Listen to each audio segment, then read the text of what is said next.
नमो नमो दर्शकों, कैसे हैं आप सब। बहुत बहुत स्वागत है आपका आपके अपने YouTube चैनल रीति रिवाज विजेता में। दर्शकों, आज का जो वीडियो है उसमें हम सावन की जो शिवरात्रि है उसके बारे में बात करेंगे कि सावन की शिवरात्रि कब है और सावन की शिवरात्रि की जो पूजा है वो हम घर पर रहकर ही कैसे कर सकते हैं, उसमें आपको क्या सामग्री चाहिए रहेगी और पूजा आपको कैसे करनी है वह मैं पूरी विधि आपको इस वीडियो में साझा करने वाली हूँ। तो वीडियो पूरा अंत तक देखिएगा। दोस्तों, जैसा कि हम सभी जानते हैं कि जो श्रावण मास में जो कृष्ण पक्ष की जो चतुर्दशी आती है, चतुर्दशी उसी दिन शिवरात्रि होती है, जो कि अब की बात 19 जुलाई 2020 को पड़ रही है। दोस्तों, घर में पूजा करने के लिए आपको जो सामग्री चाहिए वह इस प्रकार है। आपको चाहिए एक तांबे या पीतल का कोई पात्र या एक थाली कह लीजिए। आपको एक लोटा चाहिए रहेगा, जिससे कि आप में भगवान की पूजा करते समय जल अर्पित करेंगे भगवान को। और आपको चाहिए रहेंगे पुष्प आप हो सके तो आप सफ़ेद पुष्प लीजिए भगवान शिव पर चढ़ाने के लिए।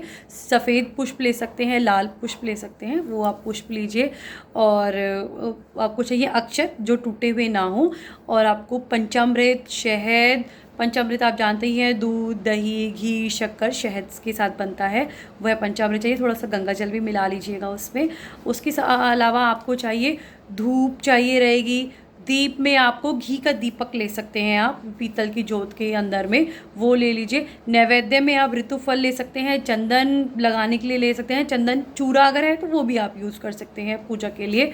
उसके अलावा आपको चाहिए रहेंगे बिलव पत्र। बिलव पत्र का दोस्तों बहुत महत्व होता है शिव पूजा में, वो आप ज़रूर अगर हो सके तो ज़रूर चढ़ाइए। उसके अलावा अगर धतूरा है और आपके पास में अगर ये वो सब भी आप चढ़ा सकते हैं। और कलावा और जनेऊ, ये चीज़ें भी आपको चाहिए रहेंगी पूजा के लिए। तो जब भी आप पूजा करने वाले हैं, और गीली मिट्टी, सॉरी मैं भूल गई थी बताना, गीली मिट्टी भी आपको चाहिए रहेगी बनाने के वहाँ पे पूजा के लिए। तो ये सारा सामान आप एक ही जगह एकत्रित कर लीजिए। सुबह स्नान आदि से निवृत्त होने के बाद में आप अगर व्रत कर रहे हैं तब आप पूजा करते समय सबसे पहले आप संकल्प लेंगे। और अगर आप व्रत नहीं रख रहे हैं तो भी आप पूजा करिए, बहुत ही अच्छा होता है शिव पूजा करना शिवरात्रि वाले दिन।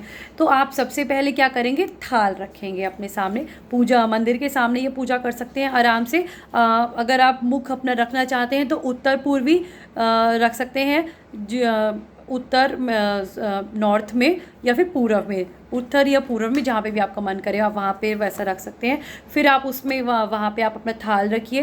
थाल के अंदर में आपने सबसे पहले संकल्प लेना है, तो हाथ में आप अक्षत ले लीजिए और थोड़े पुष्प ले लीजिए, थोड़ा जल लेके संकल्प ले लीजिए कि आप जो व्रत कर रहे हैं वह किस वांछित फल प्राप्ति के लिए कर रहे हैं। वैसा करने के बाद में फिर आप गीली मिट्टी लीजिए, गीली मिट्टी में थोड़ा सा पानी मिक्स करके उसको अच्छे से गूंथ करके फिर आप उसमें उस गणेश जी को बिठाइए उस थाल में। उसमें आप पार्वती जी को बिठाइए उनकी मूर्ति बना करके, और आप नंदी महाराज को बिठाइए और शिव भगवान का शिवलिंग बनाइए।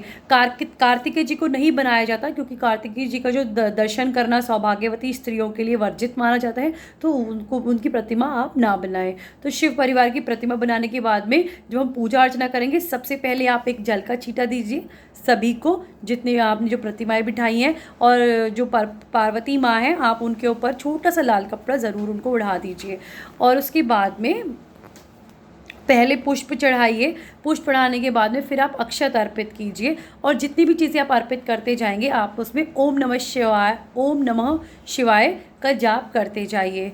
फिर उसके बाद में आप थोड़ा सा फिर जल का छींटा दीजिए, फिर ओम नमः शिवाय कर बोल करिए। फिर आप शहद चढ़ाइए, फिर थोड़ा जल का छींटा दीजिए, फिर आप पंचामृत चढ़ाइए, फिर थोड़ा जल का छींटा दीजिए। उसके बाद में फिर आप पुष्पों की जो माला अगर आप लेके आए हैं तो पुष्पों की आप माला चढ़ा दीजिए, उसको पूरा ऐसे थाल के ऊपर में लगा दीजिए ऊपर में, ताकि वो जो आपने चारों भगवानों को जो बिठाया उनको कवर कर सके। वहाँ पे वो चढ़ाइए।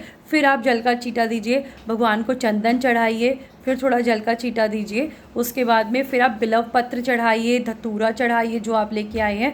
बिलव पत्र आप शिवजी भगवान के साथ साथ में नंदी महाराज, गणपति महाराज और माता पार्वती, इन सब पे भी बिलव पत्र ज़रूर चढ़ाइए।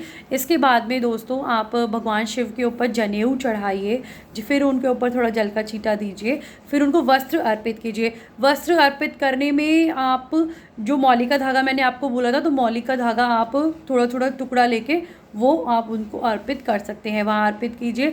ऋतुफल जो आप लेके आए हैं वो चढ़ाइए उनको, और फिर उसका वहाँ पर ऋतुफल वो चढ़ा दीजिए। घी का दीपक प्रज्वलित कर दीजिए, धूप दिखा दीजिए भगवान को। तो इस तरीके से आपने पूरी पूजा करनी है दोस्तों, घर पर ही पूजा करने के बाद में। और आप जो पार्वती माँ है, पार्वती माँ को श्रृंगार का सामान भी आप चढ़ा सकते हैं। तो इस तरीके से आपको सब कुछ चढ़ाना, वहाँ पे पूजा करते हुए सब कुछ चढ़ाना है दोस्तों। फिर सब आपको बाद में एक जल का छींटा ज़रूर देना है।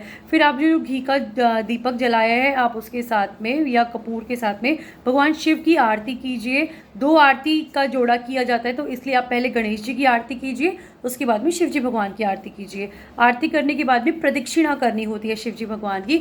तो प्रदक्षिणा में आप 5 बार कर सकते हो, कम से कम आपकी इच्छा पे निर्भर करता है कि कम से कम 5, 7, 9, 11, 21, 31, 51 और 108 आप इतनी बार प्रदक्षिणा भी भगवान शिव की कर सकते हो। तो इस तरीके से पूरा विधि विधान जो पूजा का है वह पूर्ण किया जाता है दोस्तों। उसके बाद में शाम को फिर दोबारा से एक बार भगवान की प्रदोष काल में पूजा की जाती है। उस समय आपको सिर्फ आरती करनी होती है, भगवान की आरती कर लीजिए, और उसके बाद में फिर आप अपना जो व्रत है उसको खोल सकते हैं। और जो सामान आपने वहाँ पे पूजा में यूज़ किया है, जितना भी गीली मिट्टी और उसमें जितना भी आपने पंचामृत चढ़ाया है, वो सब आप अगले दिन गमले में डाल सकते हैं अपने। और जो फ्रूट वगैरह चढ़ाए हैं आपने, जो ऋतुफल चढ़ाए हैं, वो आप जो गऊ माता है आप उनको दे सकते हैं। जो आपने अगर श्रृंगार का सामान चढ़ाया है वो आप अपने से बड़े यानी कि अपनी सास को दे सकते हैं, जेठानी को दे सकते हैं, या आपके आसपास में कोई पंडितानी रहती हो आप उनको भी दे सकते हैं वो सामान। तो इस तरीके से दोस्तों जो भी हमने पूजा की है उसका सामान इस तरीके से उनका समापन किया जाता है। तो अगर आपको ये वीडियो अच्छा लगा हो तो प्लीज़ लाइक कीजिएगा, शेयर कीजिएगा और कमेंट करके बताइए आपको ये वीडियो कैसा लगा। और ऐसे ही मेरे साथ जुड़े रहिए, मैं आपके साथ नई वीडियो ऐसे ही शेयर करती रहूँगी। नमो नमः दोस्तों।